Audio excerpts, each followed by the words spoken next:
Oya Vajra Sattva Samaya Manupalaya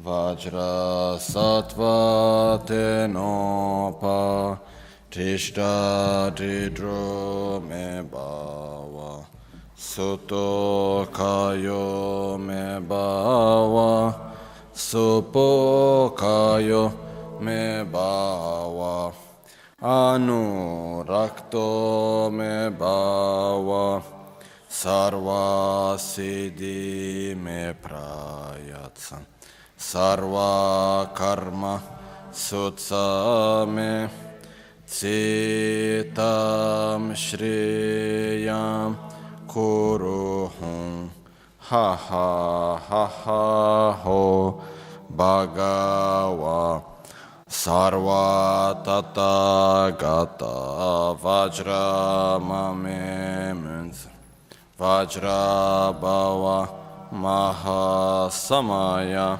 sattva ahum pe eho shude shude soha yamo shude shude Soha Ramo Shude Shude Lamo Shude Shude Soha Bamo Shude Shude Soha Eyam Ram Lam Bam Shude Shude Soha Om Muni Muni Maha Muni Shakya Muni Soha Om Ye Dharma Hetun Prabhava Hetun Teshan Tathagato Yava data teshan chayo niroda vadi mahashramanaye soha on chenam tamche gyule chung te gyu deshin shekpesun Gyula Gokpa Kaimba Gechon Chembe de Kesun Gechon Chembe Jingelo Gechon Chembo Ngodrupzol Gechon Chembe Trashisho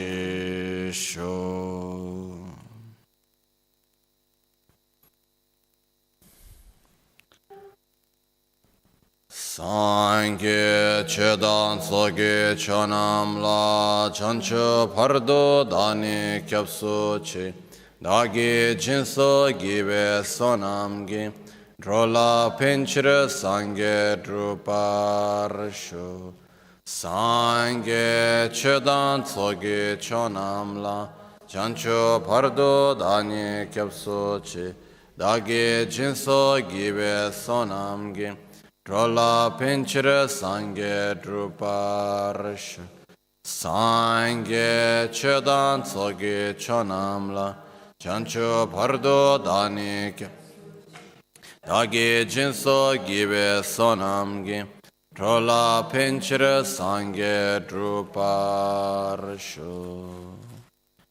In the Buddha, Dharma and Sangha, I take refuge unto enlightenment. Through the practice of generosity and the other perfections, may I attain Buddhahood for the benefit of all sentient beings.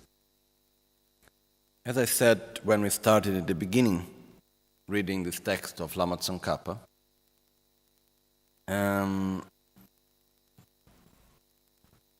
actually many questions that Lama Tsongkhapa puts with the answers from Panchen, Losang, Chokyi, Gyaltsen, they are a whole subject just by itself. Which means we could stay days talking about one question. Okay. So I've been trying to find a way which is a balanced way, not to make it too short, not to make it too long, But many points, like we could stay on and on. Like yesterday, we were talking about exchanging oneself with others. We could stay days explaining it and talking about it and meditating upon it. Okay, so is it just we are trying somehow to go into not too short and not too long, trying to find the right balance in between it. Otherwise, if we go into details about every question, then we simply would never end the text in the next few years. It would take like really a few years to finish the text. So, which is not a problem in a way, but I think it's better to do in this way. We find a middle way. Okay? The question of today regards actually start a very important part of the text, which later goes back to this part of the text, but regards meditation. And one very important thing that I would like to share before we actually read the text is a concept which is, what is meditation? Okay.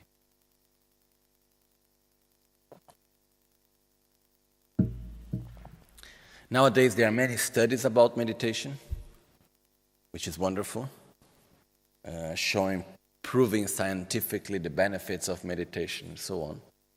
But what it seems to me is that very often many of the types of meditation that are being taught and the studies that are being made mostly on the meditative state. What's the benefit of being in the meditative state? And meditation is very often seen as a goal in the sense, okay, enter in a state of meditation, that's all. Which is good. To enter in a meditative state, observing by calm abiding, by making mindfulness meditation, by observing our own breath, or observing a thought, or observing an object. This is all very wonderful. But this is one part of meditation. The part that we are going to enter now here, it has a different context of meditation, different aspect of meditation. The whole process of realizing all the aspects of the path is divided into 3 points, which is called Samgomsum in Tibetan, which is listening, comprehending, and meditating. So, for example, yesterday we were talking about exchanging oneself with others, equalizing and exchanging oneself with others. That's very nice. We have listened. Now we need to reflect upon until the moment that we have no more doubts about it. Then we have comprehended it. Then it's just the second step. We still have a long step to go, which is meditate on it. How we meditate on it? By, let's say artificially, generating that state of mind, where we put ourselves in the sense that we exchange our selfishness and we cherish others instead of only cherishing ourselves. We do the actual practice of exchanging oneself with others. Does it come naturally to us to cherish others? No. So we will force ourselves through that by analyzing and then by going through meditation and by directing our mind in that way. So we are going to familiarize ourselves with that state of consciousness, even though now it's not spontaneously. We're not loving everyone spontaneously, are we? No. So what we do is that we understand the importance of it, we understand how it should be done, so we will somehow induce ourselves to that state of consciousness and remain in that state of consciousness by having induced ourselves. That's what is the meditation.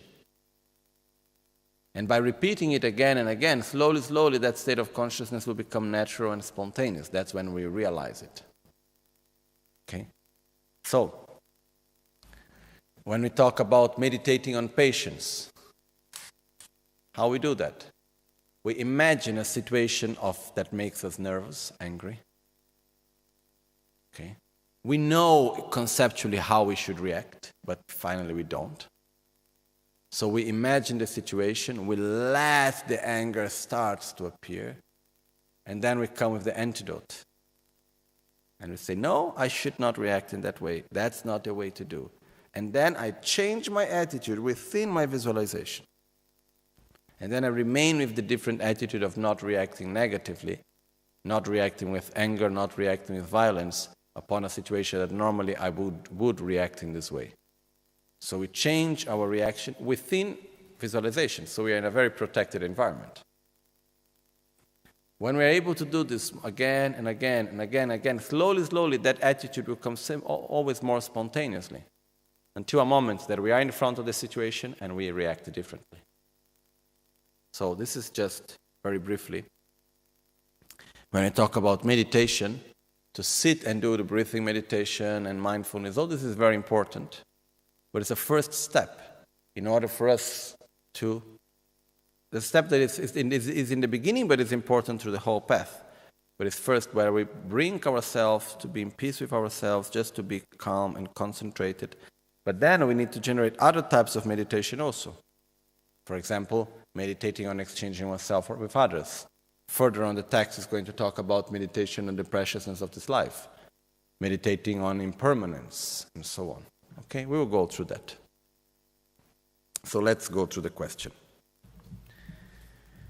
Shenyang, mikpa kang gomyang, tuzo la tu ngoshedan tumbar nisu je gobe na, tu ngoshitse mikpa kandashi gomna. Tei tunsam la gejor namgi mikpa chilo jitashik chena, tei ngoshi bogdun tu gyur. Tungu mikpa gomchene tunsam suya ngoshi ye mikpa drangdang korim so drenshe gyaye dekpa dang gomdun gyula kewe chir tsokso drip chong gyabtengi sonrab tashin samchene ngoshi bogdun Chokyi she gombo kyoge lekpar ngag. 10.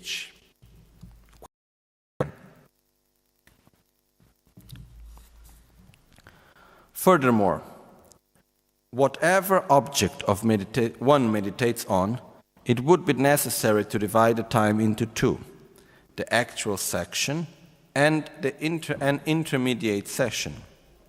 Therefore, regardless of whatever object one meditates on during the time of the actual section, what mode of observation of virtuous actions during the intermediate session would be an enhancement for the meditation of the actual section? And the answer goes, in the actual section, one meditates on the relevant object, and in the post section, one tries to seal the number of sequence of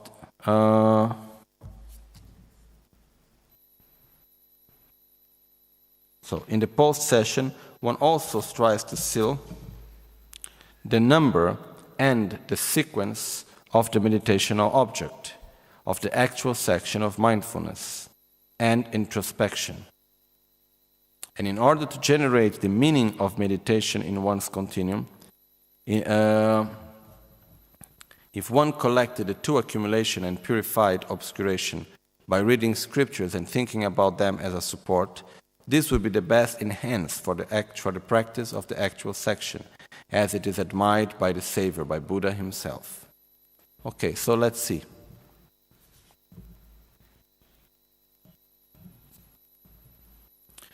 So furthermore, whatever object of meditation one meditates on, because one important thing about meditation is there is always an object of meditation. Okay? Some people call it the anchor, where our mind will fix when we meditate. Okay? We call it originally an object of meditation. It's not possible to meditate without having an object of meditation. So to meditate is not just to empty the mind. Meditation needs an object of meditation. Where do I direct my mind as I meditate? Okay? It can be our breath, it can be our sensation, it can be a dot in the wall. It can be so many things actually. Okay? But it can also be impermanence, it can be exchanging oneself with others, it can be love, it can be emptiness. We can have many objects of meditation. But independently of the object of meditation that we have, it's necessary to divide our meditation into two parts.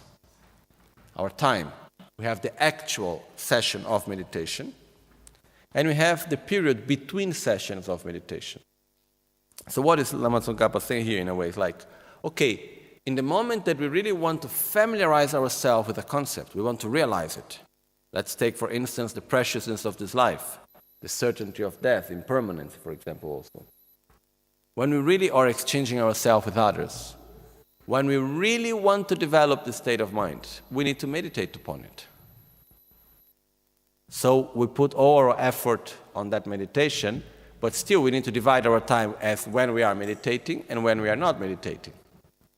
So we have two periods, which is the actual session and the intermediate session, which means when I sit down and I meditate, and in between, when I walk, I eat, I go, I do other moments in between sessions of meditation. No? Therefore, regardless of whatever object one meditates on during the time of the actual section, what mode of observation of virtuous actions during the intermediate session would be an enhancement for the meditation of the actual section. So what shall we do in between the sessions of meditation? Because this is a very important point. Meditation is very useful, but between the sessions of meditation, we should have a behavior and an attitude and do things that will help us to continue on the same direction, will enhance our meditation. Because if I go on meditation, wonderful, but then what happened? I stop meditating and I go around and then I simply do things that are completely in the opposite direction. When I sit again on meditation, it's like going forward and doing 2 steps forward and 3 steps backwards, you know. So because of that, in between the meditation, how we behave, it's extremely important. It is said that it's as important as the actual meditation. Okay? So the answer here is quite simple, actually. What Panchen Rinpoche tells us is, let's take, for instance, that we are meditating on impermanence. Or let's say, like yesterday, let's take, for instance, we are meditating on exchanging oneself with others. Okay? So between the sessions of meditations, what we should do, we should analyze and we should think again and again about the importance of exchanging oneself with others, the faults of selfishness, the benefits of love. We should reflect upon it. So we would read texts about that, we would think about that. We keep our mind in the same direction, even when we are not meditating. And then also, what is the support for our meditation to go well? Is to accumulate merits and to purify our negativities. Because if we do the meditation well, if we familiarize ourselves, for example, with love, it will make our life much easier, much better. We'll have a much more satisfaction, basically. Okay? So what happens is that in order for us to reach that state, we also need, at the same time, to accumulate merits. We need to have positive energy to do that. So how we accumulate merits? By making offerings, by the 7 limb prayers, by making prostrations. At the same time, we can do many types of Dharma activities that are benefiting others, helping other people, doing karma yoga. If we do with the right motivation, all of this, it's a great way of accumulating merits. So in between the sessions, we should read, reflect upon the object of meditation. We should do activities that generate positive energy, such as offerings, helping others, serving our Guru and the Dharma and the Sangha, like doing karma yoga, all these things. And also another thing which not in this text is not saying, but is also important, between the sections we need also to relax a little bit. Because many of us, when meditating a lot, especially in the beginning, we may generate lung, which means like some tension somehow sometimes. So, to go for a walk, to do some yoga, to do something that helps us to relax also in this way is also important, mainly because we are not so used to it. The more we get used to it, the less we need to do these things. But in the beginning, it's very important also, which doesn't mean that we need to go to do something that goes completely different direction, no. But still, it's important for us to create some space in our mind in the period that we are meditating a lot. Okay? So I think this question is very simple. But one of the important points here, which is bringing to us that when we understand something, it's not enough just to understand. Then we need to meditate upon it. And this is something that looking around, I see very few people doing. How many times have all of us listened about the preciousness of this life? Preciousness of this life. How many times we have listened about it? Many times. How often we sit down to meditate about it? Not so much. Okay. So what happens if we don't sit to meditate about it? It will simply remain as a concept. That's all.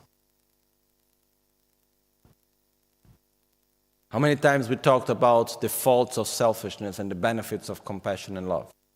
So many times. If we do not meditate about it, if we do not familiarize our mind with it, it will remain just as a concept, slowly, deeper and deeper concept, which is wonderful, but it will not become an actual realization. Okay? I'm sorry if I put like this, but it's how it is. Yeah. Okay.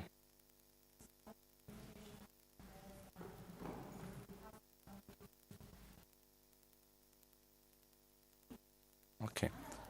Yeah, the question, how to meditate upon this, no? We will get there.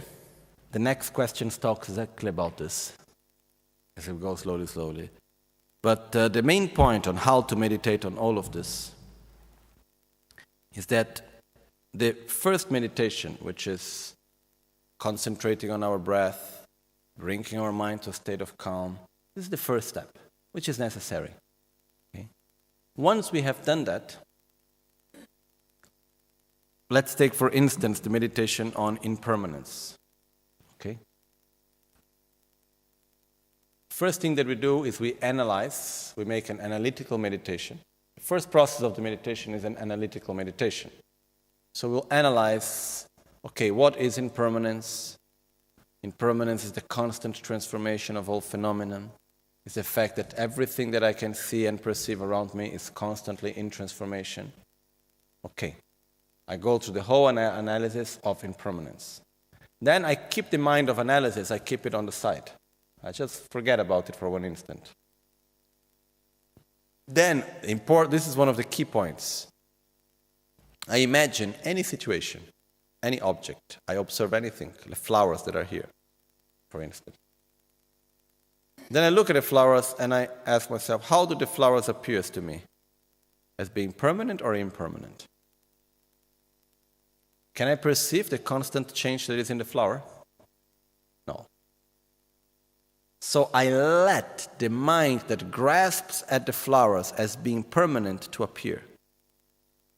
The important thing in order to meditate upon the impermanence of an object is we need to see our own mind that grasps at the permanence.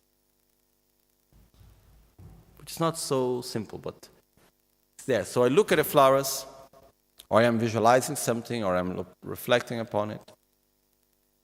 Let's see, how does it appear to me? Does it appear to be impermanent? No. How does it appear to me? It appears as being constantly the same, even though it's not.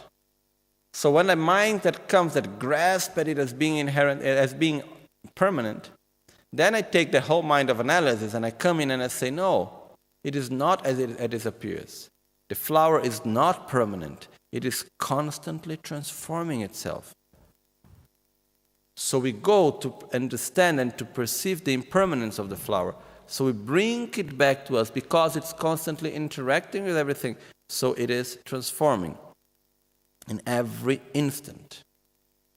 So we keep our mind on the fact that the flower is constantly in transformation. And then we stay on that state of mind. Then we do single-pointed meditation on the constant transformation of the flower. Our object of meditation is the constant transformation, which is impermanence. And we keep our mind on that aspect. It is constantly transforming.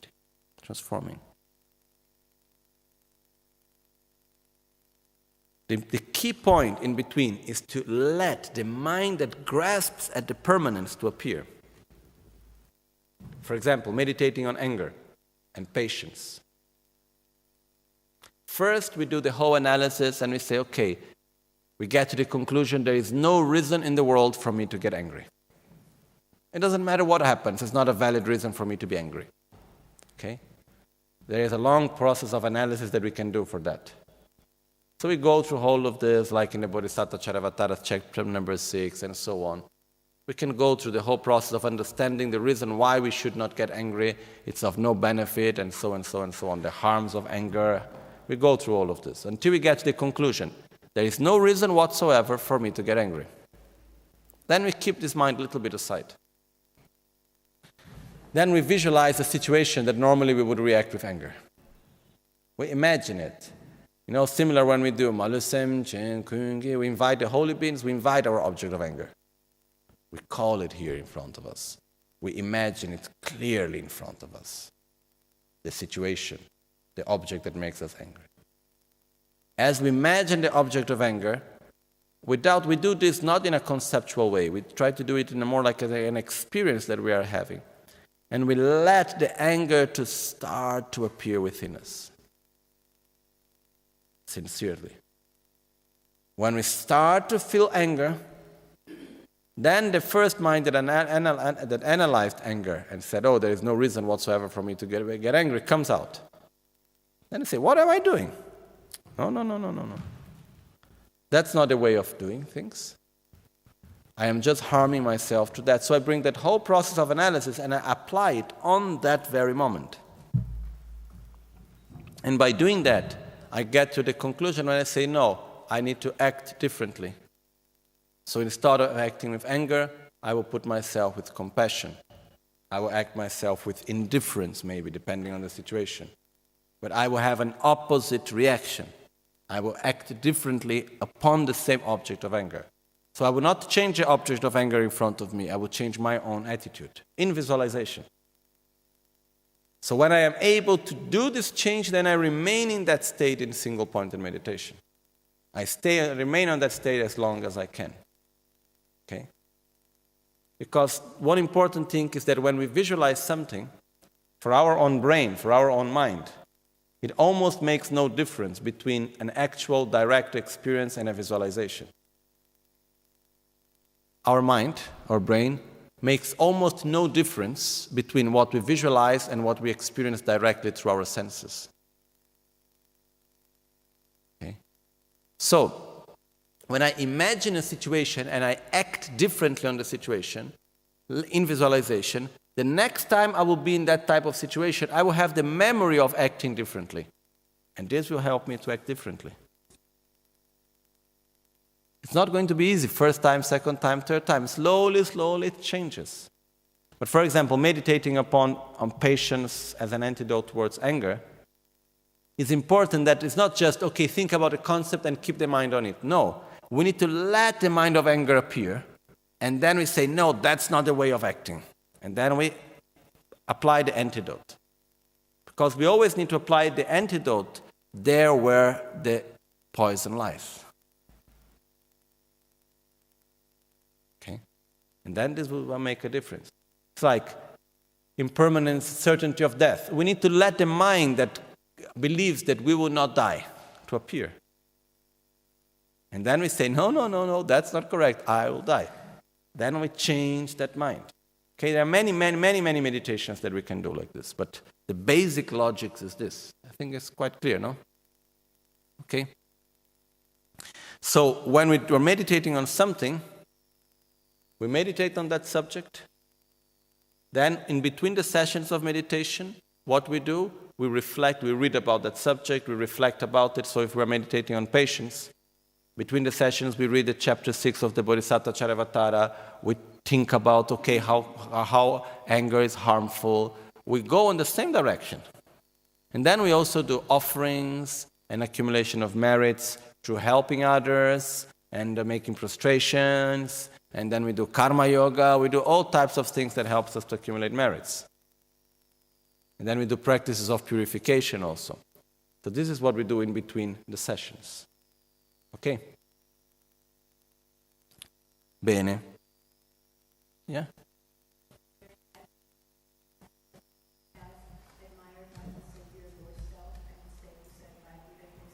Yes, Savior means the Buddha. Oh, sorry? Admired by the Savior yourself. Sorry, let me check here. No, it's correct. It's actually to Lama Tsongkhapa, sorry.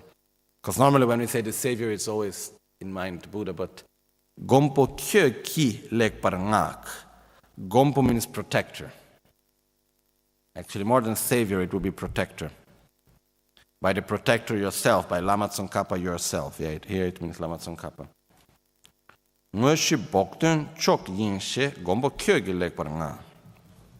Next question. Chelam nam gejur tu tonglo yang jitarche. Simple question. Chelam tamche gejur tu kerwar chebe tapkechu drocha nyaldo tamche tu drenshe pagyo dandem pe. Tada yönden kungishi domsum mikshin kyonwengo wangbo godom se tsurik minyal neljor la tsönshin nyaltse jidar chawaso jamkön rebo tomegi sumba lakshe talmo jor.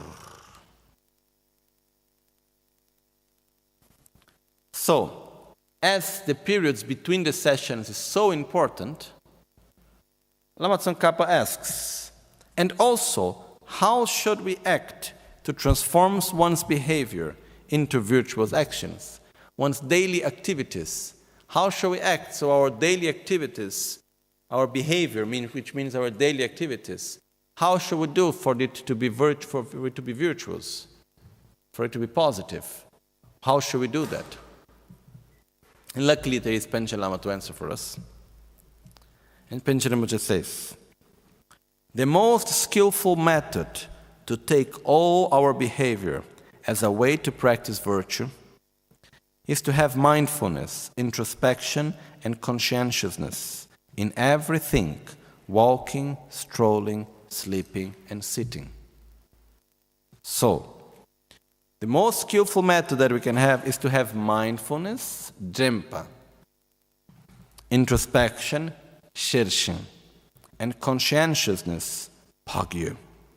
Okay? What does that mean? Let's see, because these are translations that we have. Let's see the definition of each one of these words, okay? Let's take, for instance, we are going on a travel, okay? We're going on a trip, and we like to go from here to wherever. Let's say we want to go from here to Mount Kailash. So we are on our way. We leave for our trip, we are on our way. If in the middle of the way, okay, I forget where I was going, and I see a beautiful place in the middle of the way, I can go there. So mindfulness is always to remember our object. I am going there. Sometimes we start doing something, after some time we forget really why we are doing it, or even what we are doing. Okay? So to have mindfulness means always to keep our object of meditation in mind, always to keep our objective in mind. Introspection, Shirshin, it means the ability to observe our mind and to see what we are doing. Using the same metaphor, I am going from here to Kailash. I should not forget that I want to go to Kailash. Otherwise, in the middle of the way, I'm going to go somewhere else. Or in the first difficulty I have, I don't go anymore. The introspection, Shirshin, means I'm going to Kailash, but I need to be aware of what I am doing right now, because if I remember that I need to go to Kailash, but I am not aware of what I am doing in the present moment, I must just take the wrong road because I am thinking about something else. And then when I see I have been completely in the wrong direction, why? Oh, I was not aware where I was going, even though I knew I wanted to go to the Kailash. I was supposed to turn right, I turned left. Why? Because I was not aware of what I was doing. So, to have this awareness, to have this, let's say, awareness is for me the best word, like of what am I doing. This is what is called shershin, which here is translated as introspection, which means the ability to observe our mind and to have clarity of where am I going, what am I doing. So I need to have clarity of where I want to go, what is my object of meditation, what I'm thinking about, and the second, have clarity of what I am doing right now. Okay? The third point here, pakya, conscientiousness, is the ability to be coherent between what we know and what we do. It's like deep inside ourselves, we know what is right and we know what is wrong. To have conscientiousness means to follow this mind, to respect it. Okay. At the same time, pakya means to have care for our actions, to say, okay, I know that this is right, I will do it. I know that is wrong, I will do it. But it's to have this some sort of to be sincere with ourselves. Okay. So, in our daily behavior, we should keep mindfulness of what is our objective. We should have introspection in order to be careful that we don't follow the wrong path. And have conscientiousness by observing the doors of our five senses constantly. How do I speak? How do I think? How do I act? How do I look? How do I relate to everyone every moment? And we should have this in everything. When? As it says here.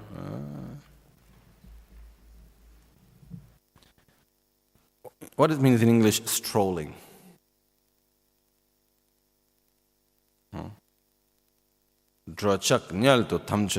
Okay. So when walking, strolling, sleeping, or sitting, it's like one time someone came to Buddha and asked, "Oh Buddha, what do you and your disciples do?" And he answered, "We walk, we sit, and we eat." And then the man said, "Sorry, Buddha, everyone walks, sits, and eats. What is there anything special about it?" And he answered, "When we are walking, we are walking. When we are sitting, we are seated. When we are eating, we are eating." Okay? So to be present in what we do. So, to walk with mindfulness, with clarity, with awareness. Actually, the word pakya here, conscientiousness, means I am walking. I know where I am walking. I know where I'm putting my foot. I know where I am going. Like, conscientiousness also means to remember the things that we already know. To bring them to our day. To have conscientiousness. I am going to die. Life is impermanent. Every day is precious. Have conscientiousness of the preciousness of the Dharma. The relation with our Guru. All of this. To bring them to mind. So do everything I do with mindfulness, with introspection, with conscientiousness. Every moment of my daily life. Okay? In that way, one guards, like one's own eye, the three vows, which are the foundation of every excellent quality. By having mindfulness, introspection, and conscientiousness, we protect ourselves from our own wrong actions. And in this way, we protect our own vows. When we talk about the three types of vows, there are two ways of interpreting it. One way is the pratimoksha or self-liberation vows, bodhisattva vows, and tantric vows. Okay. Another way, we have three types of vows, which is the vow of abandoning non-virtue, accomplishing virtue, and benefiting others. Okay. There are three types of thing when we say the three vows. The point is that we have commitments in our practice of Dharma. If we do not have mindfulness in our daily actions, if we do not have conscientiousness, introspection, we will not be able to keep our commitments. And keeping our commitments is the most important thing in our path. It protects ourselves. Based upon that, restrain the sense doors, which means take care of your sense doors. How do I... This is what Rinpoche said. Peace looking, peace listening, and so on. That's the meaning. How do I speak? How do I listen? How do I look? How do I touch? Okay? So restrain the sense doors and limit eating. Limit eating, a Tibetan word is se tse cha, segi tsurik parcha. No? Here we have here, se tsurik, segi tsurik parcha means, this is coming from Buddha's sutra. It means limit your eating for the right amount you really need. Most of the times when we eat because we need to nourish our body, or we eat because we like the pleasure of eating.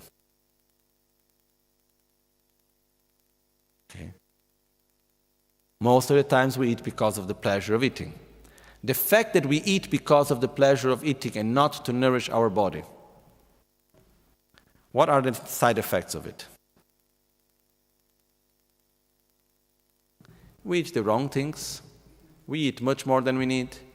We consume a lot of energy just to digest everything that we eat. So, not to talk about expenses and so on. The time that it consumes, especially in Italy, we have special ability for that. It's very good food and so on, but a lot of time very often is dedicated. But everywhere, everywhere, in every culture. So, the point is that we should eat. There is nothing wrong in eating what we like. For example, according to Tibetan medicine, and also, I'm not sure if in the sutras, but Buddha's sutra talks about that, but I believe so. According to Tibetan medicine, when we say segit surik parcha, means avoid eating more than what you need, we should divide our stomach into 4 parts. 1 part we fill with water, 1/4. 2 parts with food, and 1 part we keep empty. So always stop, end your meal with the possibility to eat at least a little bit more. It's very healthy. Stop eating when you say, okay, there is a moment where we eat, and then a moment we say, okay, can I eat more? Yes. Will I eat more? No. Is it tasty? Very much. We stop there. So, we eat what we need and not what we want. This is one of the ways of practicing our own behavior. Okay? So this is, if we start eating in accordance to what we need and not in accordance with what we want, we will have more energy also for the rest. Okay? So here is when it says, and limit eating. Exert effort in the yoga of not sleeping. What does that mean? It's said that in our practice in the best way, it's something that I still need to put more effort. Eating is okay already. I'm able to deal with it quite well. But sleeping is more difficult. Because it also depends on the lifestyle that we have, but we are not supposed to sleep in the first part of the night and in the first part of the morning. So, which means we should go to sleep sometime after sunset, and we should wake up before sunrise. This would be the right way of doing. Because this makes us actually to enter into a good harmony with the whole cycle of nature. Okay? So normally we should meditate the first thing in the morning. We should sit to meditate just before sunrise, early morning, and then we should also meditate also in the night before going to sleep in the first part of the night after sunset. Okay? So, when you say exert effort in the yoga of not sleeping, it takes effort to do that. But we should be careful, not to sleep we should not sleep in the first part of night, and which would be more or less, it depends on the period, but normally it's just after sunset for 2 hours, something like this, and before sunrise. Okay? So this is what it means, like the yoga of not sleeping. It's not like not sleeping at all. Okay? Then there are practitioners that actually do the yoga of not sleeping at all. One of my teachers in Tibet, he does that. He never lays down. When time to sleep, he just go a little bit like this. He meditates. Then maximum, he would just go a little bit like that. Then in the morning, already starts with the practice as he wakes up in the morning. Okay, already start his practice. Okay, he never lays down. Okay, there are some people that do this. At least we should at least try to use our time in a very precious way, because it's very precious. That's the point here also. I would join my palms before you to learn what is taught by Lord Maitri and his spiritual son Asanga about what to do when sleeping and so on.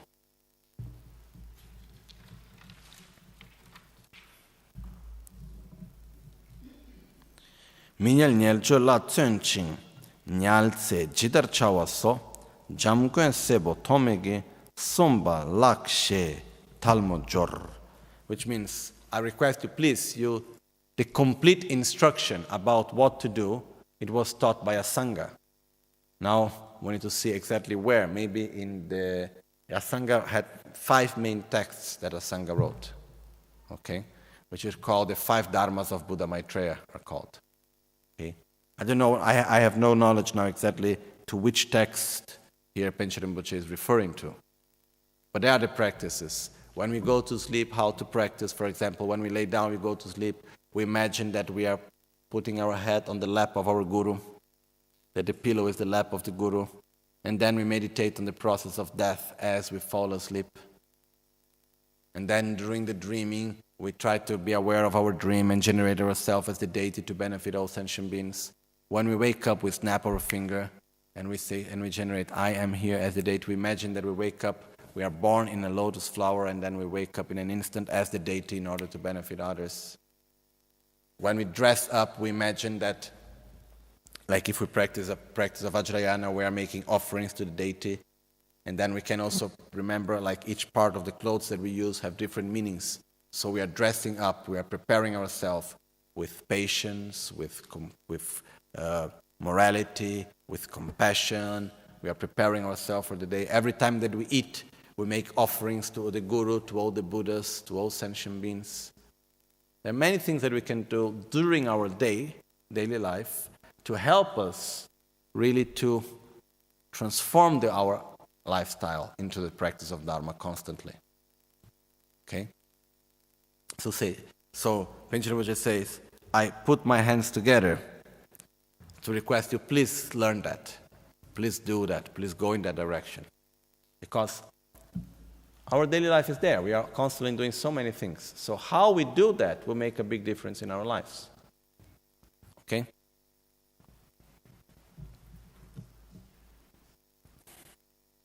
The most important point here is to have conscientiousness, awareness in every action we do. Try to be aware. I am here in the present. I am walking. I am eating. Having conscientiousness also means bringing to our daily life the things that we already know but very often we forget. Impermanence, the preciousness of this life, the certainty of death, the relation with our Guru, the importance of Dharma, so many things. My mental defilements is something that we need to abandon. All of this, we need to bring the conscientiousness of it to our daily life. Bring the awareness of it to our daily life. This means also acting with conscientiousness. Okay? So we protect our commitments to abandon non-virtuous actions, to accomplish positive actions, and to benefit others. As I said before, we could stay quite a long time talking about this subject also, okay? But we will move along the text. So the question was, why is it dawn so important? No?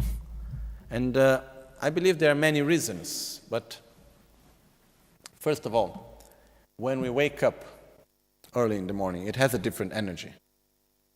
It is more calm, but it's a different calmness than during the night. In the night we are already tired, many things have finished during the whole day, we are already filled up with all the thoughts of the day.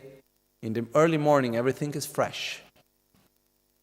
And at the same time, there is a space, but there is no so much activities of the day. Everything is more calm. And it's said also that the energy of sunrise, before sunrise, is the best energy. Even in the Tantra of Guhya Samaja, it says that the only moment that we can reach enlightenment is just before sunrise. You cannot reach enlightenment at midday. So, I was remembering when I did this work here, of the tattoo wall, of the paintings in the walls here. I worked very hard for maybe 2 months, whatever, I don't remember exactly the time. But during a long period, minimum 1 month, I was sleeping 1 night yes, 1 night no. And when I was sleeping like 3 hours a night. And I'm not exaggerating. But I was full of energy. I always liked sleeping. I still like very much sleeping. But it was like I was completely full of energy. And one of the things that I taught at that time was, look how interesting. It is really possible to do the yoga of not sleeping. To focus our energy. But we need to have focus. If we have single-pointed energy in one thing, then it's possible for us to sleep less, to use our energy better. Otherwise, when we have too many thoughts, too many ideas, too many interactions, then it becomes very difficult. But during that day, that time, I was really single-pointed, concentrated. I would sit down to do a job, 5-6 hours would pass, I would not see them passing. I would just be there. So it's something that there was no tiredness, I have a lot of joy, a lot of energy. So one of the things that I saw at the time, I said, look, it is really possible to enter into retreat and to use our energy full time. So, and also I had the opportunity to see many dawns. And it's so beautiful. The energy of the dawn is really special. So to meditate early in the morning, to direct our mind just in the beginning of the day, before anything started yet, that's the best. Okay? Bene.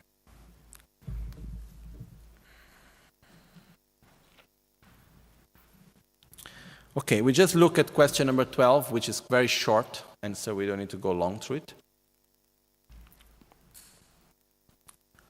Tun ngo shi la chang dang, tun su ji tsam la che. Tun ge chang ni tun shi am, nin dan tsemo len sum she. Tun druk she kyang gyu le sung. Tun tse du che lori ki, chik tu nye ba ma chi te, ke chok pe me ngang tsu ki, jisi nu ba te si sung, wen kya nga chi tamba nam, tambo le chen kibu yi, tun chun chang mang ge war she. So question number 12, it says, also, in regard to the actual session of meditation, how many sessions should one make in one day? How should one approximate the duration of the session? So how many sessions should I do in one day and how long should they be? Okay, the actual meditation. And then the answer goes, the number of sessions could be either 4 or 3 times during the day and 3 times during the night, which makes a total of 6, as taught in Tantra. The duration of the session is something that suits the awareness of the trainee. There cannot be one fixed rule for all, because those supremely learned ones said that it can last as long as one can stay in the mode of lotus nature. Yet, the former and the later holy beings proposed that it is more positive to have a shorter session for those who are beginners. So, how many sessions should we do one day? The traditional way, the most common way, is we do 4 sessions a day. 1 session early morning, 1 session before lunch, 1 session after lunch, 1 session before going to sleep. Okay. This would be 4 sessions a day. It is also possible to divide the day in 3 parts, the night in 3 parts, and do 3 sessions during the day, 3 sessions during the night. But the most common way is to do 4 sessions a day. Okay? This is the most way. If we cannot do that, if we do only 1 session, is it okay? Better than nothing. It's also fine. For example, one of my teachers, Geshe Tupte Rinchen, he did 2 times 3 years retreat. He did 1 3-year retreat on Vajrayogini, 1 3-year retreat on Yamantaka. And when he was doing his second 3 years retreat, or both of them, I think both of them, I don't remember exactly now, anyhow, or one or the other, he was doing early morning, he was doing his session of meditation. Then from a certain point, I think just after lunch and through the whole afternoon, he was giving teachings, because he had many disciples. And then in the evening, he was doing his session again. So he was doing maybe 3 sessions a day or 2 sessions a day, something like this. So it is possible to go also on this way. Okay? So, how long should the session last? How long the time of the session, it depends how long we can meditate. Well, it can be very long. We can make a session that lasts 4 hours even. But the time of a session normally is said to be as long as we are comfortable there. And especially if we are beginners, we should have many sessions short. It's better to have many short sessions of meditation than having one very long session. Why? Because when we sit to meditate, and if we force ourselves too much, and we start to feel tired, and we end the meditation that is already difficult and tiring, we don't want to do it again. Instead, we should always end our session of meditation when it is still pleasurable. Then we want to do it again. So for beginners, it's better to do many sessions, very short sessions. We do half an hour, make a break, half an hour again, make another break. For example, 1 hour session. Then slowly we make them longer and longer. Okay? So this is one way important for us to understand. So, when we go about the Tantra, then we have a specific timing for sessions when we meditate on the completion stage. When the timing of the sessions, in accordance to the completion stage, is related to this complete cycle of energy in our body. So, it is one session should be 2 complete cycle of energies, which is 2 hours. Okay? 1 complete cycle of energy is 1 hour, 2 cycles of energy, 2 hours. So that will be the timing for a session according to completion stage, according to Tantra of Guhya Samaja. But this is another subject. Generally speaking, when we start meditating, how long should be our meditation should be as long as we feel comfortable doing it. 10 minutes, 5 minutes, 1 hour, 2 hours, 5 hours. It depends on each one of us. Okay? So we should do every day. The normal way, the traditional way is to do 4 sessions a day. This is when we do retreat. Sure, if we need to work, we need to do many other things, we cannot do 4 sessions a day. If we can do one time a day, it's already good enough. But we try to dedicate our mind with conscientiousness, awareness between the sessions. If we can do 2 times, better. And how long it should be our meditation, it depends on how is our own ability to meditate. Do not force yourself too much. Meditate until it's comfortable. Better to do more sessions comfortably than forcing ourselves for a long period. Okay? So the next question regards the position of meditation. We will see this tomorrow. Most of you already know it, but we will go through it tomorrow. Okay?